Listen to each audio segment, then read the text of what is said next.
Welcome to my channel classes by Sunita ma'am. सभी बच्चों का हिंदी की क्लास में स्वागत है। बच्चों, आज इस वीडियो में हम पढ़ने वाले हैं जयशंकर प्रसाद द्वारा लिखित आकाशदीप कहानी का कथानक या कथा वस्तु। बच्चों, पिछली वीडियो में हमने आकाशदीप कहानी को पढ़ा था और समझा था, लेकिन आकाशदीप कहानी एकदम पढ़ने से समझ में जल्दी से नहीं आती है। बच्चों, इसीलिए इस आकाशदीप कहानी का कथानक संक्षेप में इस वीडियो में समझेंगे तो आपको ज़रूर ये कहानी समझ में आ जाएगी। एक बार पढ़ने से बिल्कुल भी समझ में नहीं आती है कि आकाशदीप कहानी में क्या है। बच्चों, जो आकाशदीप कहानी है वो जयशंकर प्रसाद द्वारा रचित है और ये चंपा की कहानी है। चंपा जो एक समुद्र में नाव में बैठी हुई हैं और बंदी हैं, और उसी में बंदी है एक बुद्धगुप्त। वह भी एक जलदस्यु है। जलदस्यु कहते हैं बच्चों समुद्री डाकू। और इसी बीच दोनों में प्रेम हो जाता है, लेकिन जब उसे पता चलता है कि जो बुद्धगुप्त है जिससे उसे प्रेम हुआ है वो उसके पिता का हत्यारा है, तो वह उससे नफरत करती है। और इसी अंतर्द्वंद के बीच जो है ये कहानी चलती है कि ना उसका छोड़ने का मन करता है चंपा का, और ना ही उससे वो विवाह करती है। और इसी अंतर्द्वंद में अंत में वो क्या निर्णय लेती है ये हम इस कथानक के संक्षेप में अंत में समझेंगे। तो बच्चों, जो परीक्षा में आता है वो है आकाशदीप कहानी का कथानक संक्षेप में लिखिए, या फिर पूछा जाता है आकाशदीप कहानी का सारांश लिखिए या आकाशदीप कहानी की कथा वस्तु लिखिए। तो आप इस प्रकार से उसका उत्तर लिखेंगे आकाशदीप कहानी की कथा वस्तु। बच्चों, जयशंकर प्रसाद द्वारा रचित आकाशदीप कहानी की कथा वस्तु एक अबला कही जाने वाली अनाथ युवती चंपा की जो स्वतंत्र रीति लालसा, पिता के हत्यारे से प्रतिशोध और फिर उसी से प्रेम करने के कारण उपजे अंतर्द्वंद पर आधारित है। उसका ये अंतर्द्वंद समय और परिस्थितियों के चलते किस प्रकार मानव सेवा में परिणित होकर उसे प्रेम का बलिदान करने के लिए प्रेरित करता है, यही इस कहानी की कथा वस्तु है। कहानी की कथा वस्तु जयशंकर प्रसाद के इस आदर्शवाद से प्रेरित है, जिसके सम्मुख व्यक्तिगत प्रेम, सुख समृद्धि की लालसा व्यक्ति को तुच्छ लगने लगती है और वह सर्वस्व का परित्याग करके लोक कल्याण के मार्ग पर स्वयं को समर्पित कर देता है। उसी में वह अपने जीवन की सार्थकता मानता है। बच्चों, इस कहानी में जो जयशंकर प्रसाद जी हैं उन्होंने ये दर्शाया है कि जब भी प्रेम और कर्तव्य के बीच व्यक्ति को फैसला करना होता है तो जो व्यक्ति कर्तव्य को अपनाता है वही व्यक्ति महान होता है, और जो व्यक्ति अपने कर्तव्य को अपना करके अपने प्रेम का बलिदान करता है उसी व्यक्ति का प्रेम सच्चा होता है, क्योंकि प्रेम जो है त्याग मांगता है। अब समझते हैं बच्चों आकाशदीप कहानी का सारांश या कथानक। आकाशदीप कहानी का आरंभ समुद्र की तरंगों पर हिचकोले खाते पोत पर बंदी बनाकर रखे गए दो बंदियों के वार्तालाप से होता है। मतलब जो बंदी हैं, एक समुद्र की तरंगों पर एक जो नाव है वो हिचकोले खा रही है और उस नाव पर दो बंदी बैठे हुए हैं और वो आपस में दोनों बातचीत कर रहे हैं। यहीं से इस कहानी का आरंभ होता है। दोनों बंदी एक दूसरे से अनजान हैं, अपरिचित हैं। तूफान के कारण पोत की व्यवस्था भंग हो जाती है और दोनों परिस्थितियोंवश रास्ते के अंधकार में लुढ़कते हुए एक दूसरे से टकरा जाते हैं। दोनों बंधन मुक्त होना चाहते हैं और अपने प्रयास में सफल भी हो जाते हैं। जब दोनों हर्षातिरेक से एक दूसरे को गले लगाते हैं तब उन्हें पता चलता है कि उनमें से एक स्त्री है और दूसरा पुरुष। स्त्री का नाम चंपा है और पुरुष का नाम बुद्धगुप्त। चंपा पोत अध्यक्ष मणिभद्र के पहरे की इकलौती किशोर क्षत्रिय पुत्री है जो 8 वर्ष से पोत ही उसका घर है। बुद्धगुप्त एक युवा जलदस्यु है जो ताम्रलिप्त का क्षत्रिय है। पोत को लुटने के उपक्रम में चंपा के पिता बुधगुप्त के हाथों मारे जा चुके हैं। बच्चों, यहाँ पर इस कहानी को इस प्रकार से आप समझिए कि एक समुद्र में जो नाव है, नाव में दो बंदी बैठे हुए हैं। दोनों की ही वेशभूषा पुरुष जैसी है और जब तूफान में नाव डगमगाती है, दोनों जो हैं आपस में टकराते हैं और टकराते हुए जैसे ही पता चलता है कि जो एक दोनों में से पुरुष जैसा लग रहा था, उसमें से एक जो है महिला है, स्त्री है। और इस प्रकार से कहानी आगे बढ़ती है। ये जो चंपा है वो पोत अध्यक्ष मणिभद्र की जो पहरी है, उसकी इकलौती किशोर क्षत्रिय पुत्री है, जो 8 बरस से इसी पोत को अपना घर बनाए हुए है। पोत कहते हैं बच्चों नाव। और जो ये बुधगुप्त है, जो दूसरा बंदी था उसके साथ, वो एक जो है समुद्री डाकू है। और इसी समुद्री डाकू के कारण या जो युद्ध हुआ, जो समुद्र में भी युद्ध होता है, एक जो है जो नाव होती हैं या जो पोत होते हैं वो एक दूसरे पर हमला कर देते हैं और जो है इस प्रकार से एक दूसरे को मार डालते हैं। इसी प्रकार से पोत को लूट लेते हैं और इसी कारण जो है ये जो बुधगुप्त है, इसी लूट के क्रम में जो है इनके जो चंपा हैं उनके पिता की हत्या हो जाती है। और चंपा को ये लगता है कि जो हत्या है वो बुधगुप्त ने की है, इसीलिए उसे उससे नफरत होती है। अब जो पोत अध्यक्ष है मणिभद्र ने अपनी काम वासना की तृप्ति में विफल होकर चंपा को बंदी बना रखा था। मतलब जो पोत अध्यक्ष था मणिभद्र, वह चंपा को बुरी नज़र से देखता था और इसीलिए जो है जब वह अपनी काम वासना में विफल हो गया तब उसने चंपा को बंदी बना लिया। और इसी स्वतंत्र युद्ध में मणिभद्र चंपा और बुधगुप्त द्वारा मारा जा चुका है और पोत के नायक ने युद्ध में परास्त होकर उनकी शरण ले ली है। 2 दिन पश्चात पोत एक नए द्वार पर लंगर डाल देता है। मतलब जो पोत है, जो नाव है, वो चल रही है और 2 दिन तक आगे बढ़ जाती है और वहाँ पर उन्हें एक नया द्वीप मिलता है और वहीं पर दोनों जो है रुक जाते हैं, रहने लगते हैं। और बुधगुप्त उस द्वीप का नाम चंपा द्वीप रख देता है। मतलब उस द्वीप का कोई नाम नहीं था, उन्हें कुछ पता कि क्या नाम है इसका। तो जो बुधगुप्त होता है वो कहता है कि जो है जब हमें इसका कुछ नहीं पता, हम अनजान हैं इस द्वीप से, तो हम इसका नाम चंपा द्वीप रख देते हैं। इस प्रकार उस द्वीप का नाम वो चंपा द्वीप रखते हैं। अब बच्चों, ये जो कहानी है ये 5 वर्ष आगे बढ़ जाती है। मतलब जब वो नाव से उतरे, वहाँ पर उस द्वीप पर रहने लगे और दोनों आपस में रहे। इस प्रकार से जो कहानी है वो 5 वर्ष आगे जयशंकर प्रसाद जी सुनाते हैं, बताते हैं कि अब उन्हें रहते रहते 5 वर्ष बीत गए। 5 वर्ष के बाद क्या होता है। दोनों को चंपा द्वीप पे रहते 5 वर्ष बीत गए। संध्या का समय चंपा एक दीप को जलाकर मंजूषा में रखकर दीपधार को डोरी खींचकर ऊपर आकाश में चढ़ा रही है।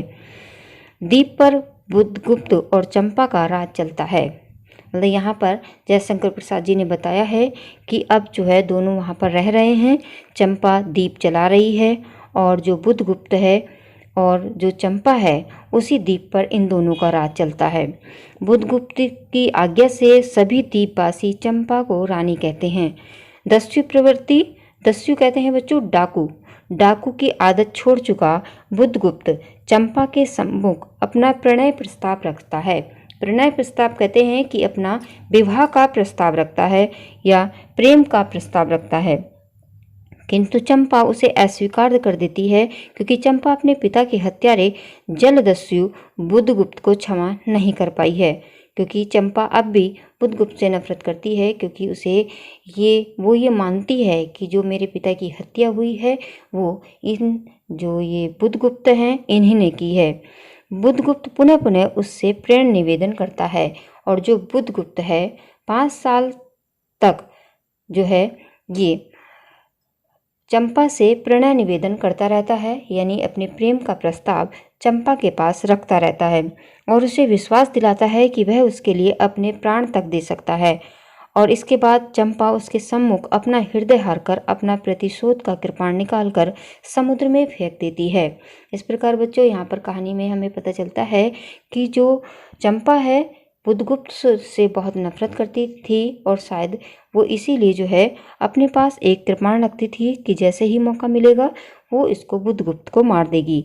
लेकिन बार बार प्रेरणा निवेदन करने पर जब ये जो बुद्धगुप्त है बार बार प्रेरणा निवेदन करता है तो उस समय जो चंपा है अपना प्रतिशोध जो लेना चाहती थी और जिसकी वजह से वो कृपाण यानी तलवार जो रखे रहती थी उसे निकाल करके समुद्र में फेंक देती है और इस समय वो जो है अपना हृदय हार जाती है।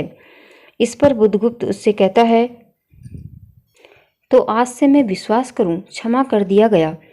इस पर चंपा उससे कहती है, विश्वास कदापि नहीं बुद्धगुप्त, जब मैं अपने हृदय पर विश्वास नहीं कर सकी तो उसी ने धोखा दिया, तब मैं कैसे कहूँ मैं तुमसे घृणा करती हूँ, फिर भी तुम्हारे लिए मर सकती हूँ।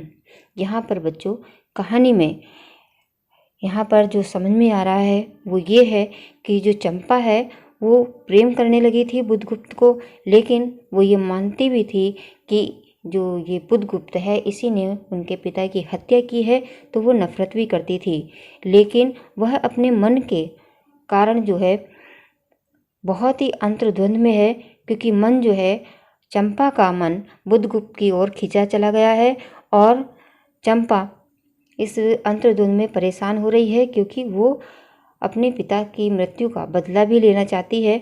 और जब वह अपनी कृपाण फेंक देती है समुद्र में तो जो ये बुद्धगुप्त है वो ये कहता है कि क्या मैं अब ये मान लूँ कि मैं ये विश्वास कर लूँ कि आपने जो है मुझे क्षमा कर दिया है। तब वह कहती है, नहीं, मैंने तुम्हें क्षमा नहीं किया है, कदापि नहीं किया है। क्योंकि वो ये कहती है कि मैं विश्वास नहीं कर सकती, क्योंकि जब मेरे मन ने ही मुझे धोखा दिया। यानी वो अपने मन को ही कहती है कि जो मेरा मन है, मेरे मन ने मेरे साथ छल किया है, धोखा दिया है, क्योंकि जिससे मैं नफरत करती थी उसी से ये मेरा मन जो है प्रेम करने लगा है। तब वो कहती है कि मैं तुमसे घृणा करती हूँ, फिर भी तुम्हारे लिए मर सकती हूँ। इस वाक्य से पता चलता है कि चंपा जो है अब भी बुद्धगुप्त को क्षमा नहीं कर पाई है, लेकिन वो अंदर ही अंदर उससे प्रेम करती है। इसलिए वो कहती है कि मैं तुम्हारे लिए मर सकती हूँ लेकिन तुम्हें क्षमा नहीं कर सकती। अंधेर है जल दस्यु, तुम्हें प्यार करती हूँ। और चंपा रो पड़ती है, क्योंकि उसका रोना ये दर्शाता है कि उसके मन में अंतर्द्वंद है कि एक तरफ उसका जो मन है उसी को चाहने लगा है जिससे वो नफरत करती थी, यानी जो उसके पिता का हत्यारा है उसी को वो जो उसका मन है वो चाहने लगा है। तो उसके मन में बहुत ही अंतर्द्वंद है, क्योंकि वह उसको क्षमा नहीं करेगी, क्योंकि उसी के कारण उसके पिता की हत्या हुई है।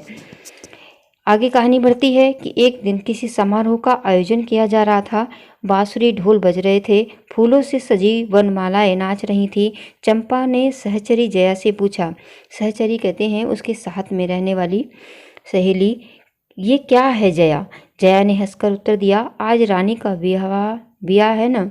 चंपा को इस पर विश्वास न हुआ। उसने उसे झकझोर कर पूछा, क्या है ये, सच है? तभी बुद्धगुप्त आता है और कहता है, यदि तुम्हारी इच्छा हो तो ये सच भी हो सकता है चंपा। इस पर चंपा प्रति प्रश्न करती है कि क्या मुझे निस्सहाय और कंगाल जानकर तुमने आज सब प्रतिशोध लेना चाहा? बुद्धगुप्त अपना पक्ष रखता हुआ कहता है कि मैं तुम्हारे पिता का घातक नहीं हूँ चंपा। वो बार बार ये उसको यही समझा रहा है कि ये जो आयोजन हो रहा है, जिस तरह से ये यहाँ पर सजावट हो रही है, तो ये सच हो सकता है कि आज हमारा और तुम्हारा विवाह हो जाए। अगर चंपा तुम्हारी मर्जी हो, अगर तुम जो है मान जाओ, तो आज इसी सजावट में, इसी जो है ढोल जो बज रहे हैं, जो आयोजन हो रहा है, जो बालाएं नाच रही हैं, इसी में आज हम दोनों का विवाह हो सकता है अगर तुम चाहो तो। बार बार वो यही उसको विश्वास दिलाता है कि मैंने तुम्हारे पिता की हत्या नहीं की है, लेकिन चंपा जो है उस पर विश्वास नहीं करती है। वो बार बार कहता है, मैं तुम्हारे पिता का घातक नहीं हूँ। वह एक दूसरे दस्यु के शस्त्र से मरे। उनको जो बुद्धगुप्त है बार बार चंपा को विश्वास दिलाता है कि तुम्हारे पिता मेरे शस्त्र से नहीं मरे, बल्कि दूसरा जो डाकू था, जो दस्यु था, उसके शस्त्र से मरे हैं। बुद्धगुप्त बाद में अंततः चंपा के पैर पकड़कर कहता है कि मुझे अपने देश भारतवर्ष की बहुत याद आती है, मैं वहाँ लौटना चाहता हूँ। अब बुद्धगुप्त को जब शायद ये अनुभव होने लगा होगा कि चंपा मुझसे विवाह नहीं करेगी, तब वह भारत देश लौटना चाहता है और उससे कहता है कि मुझे भारत देश की बहुत याद आ रही है, अब मैं वहाँ पर लौटना चाहता हूँ और क्या तुम भी चलोगी चंपा? पोतवाहिनी पर असंख्य धनराशि लादकर राजरानी सी जन्मभूमि के अंक में इस पर चंपा ने उसके हाथ पकड़ लिए और इसी आकस्मिक झटके ने एक पल भर के लिए दोनों के अधरों को मिला दिया। सहसा चैतन्य होकर चंपा ने कहा, बुद्धगुप्त, मेरे लिए ये सब मिट्टी है, भूमि मिट्टी है, सब जल तरल है, सब पवन शीतल है। प्रिय नाविक, तुम स्वदेश लौट जाओ विभो का सुख भोगने के लिए और मुझे छोड़ दो इन निरीह भोले भाले प्राणियों के दुख की सहानुभूति और सेवा के लिए। यहाँ पर बच्चों दोनों का जो प्रेम है बहुत ही अधिक गहरा हो जाता है और जो बुद्धगुप्त है वो उसे भारत देश लौटने के लिए कहता है, लेकिन चंपा मना कर देती है कि तुम ही अकेले जो है भारत देश लौट जाओ और वहाँ पर जा कर के सुख आनंद से रहो और मुझे यहाँ पर अकेला छोड़ दो। जो ये भोले भाले प्राणी हैं, मैं इनके दुख और सहानुभूति और सेवा करती रहूँगी। एक दिन स्वर्ण रहस्य के प्रभात में चंपा ने अपने दीप स्तंभ से देखा कि सामुद्रिक नावों की एक श्रेणी चंपा का उपकूल छोड़कर पश्चिम उत्तर की ओर महाजल ब्याल के समान असंतरण कर रही है। उसकी आंखों से आंसू बहने लगे।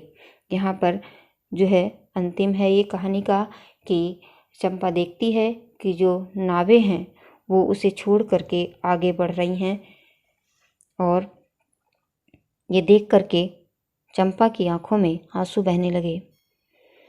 ये कितनी ही शताब्दियों पहले की कथा है। चंपा आजीवन उस स्तंभ में आलोक जलाती रही, किंतु उसके बाद भी बहुत दिन दीप निवासी उस माया ममता और स्नेह सेवा की देवी की समाधि सदृश पूजा करते थे। एक दिन काल के कठोर हाथों ने उसे भी अपनी चंचलता से गिरा दिया। बच्चों, यहीं पर इस कहानी का अंत होता है। इस प्रकार बच्चों ये जो कहानी है वो चंपा के अंतर्द्वंद की कहानी है कि चंपा प्रेम और कर्तव्य में से कर्तव्य को चुनती है। जो दुखी व्यक्ति हैं, जो प्राणी हैं, उनकी सेवा करना वो ज़्यादा अच्छा समझती है और अपने प्रेम का बलिदान करती है और बुद्धगुप्त के साथ विवाह नहीं करती है। और यहीं पर बच्चों इस कहानी का अंत होता है। तो आज इस वीडियो में हम इतना ही पढ़ेंगे। तो मुझे आशा है कि आकाशदीप कहानी जो जयशंकर प्रसाद द्वारा लिखित है, सभी बच्चों को इसका सारांश अच्छी तरह से समझ में आ गया होगा। अब बच्चों, पहली वीडियो में हमने कहानी को पूरा समझा। अगर थोड़ा बहुत कुछ समझने में रह गया था तो वो इस आकाशदीप कहानी का कथानक जब हमने ये आज समझा है, तो मुझे आशा है कि पूरी तरह से अब आपको ये कहानी समझ में आ गई होगी कि ये किसकी कहानी है और किस तरह की कहानी है। सभी बच्चों को ये कहानी समझ में आ गई होगी। अगर समझ में आ गई है तो बच्चों वीडियो को लाइक ज़रूर करिए, ताकि मुझे पता चले कि हाँ आपको समझ में आ गई है। अगर बच्चों को कुछ पूछना है तो वो कमेंट बॉक्स में पूछ सकते हैं। और जो बच्चे इस चैनल पर नए हैं, यानी जब वीडियो चल रही है, अगर आपका सब्सक्राइब का बटन लाल है तो उसको प्रेस करिए, साथ में जो घंटी है उसको भी प्रेस कर दिए, ताकि अगली वीडियो का नोटिफिकेशन सबसे पहले आपके पास पहुँच जाए। धन्यवाद।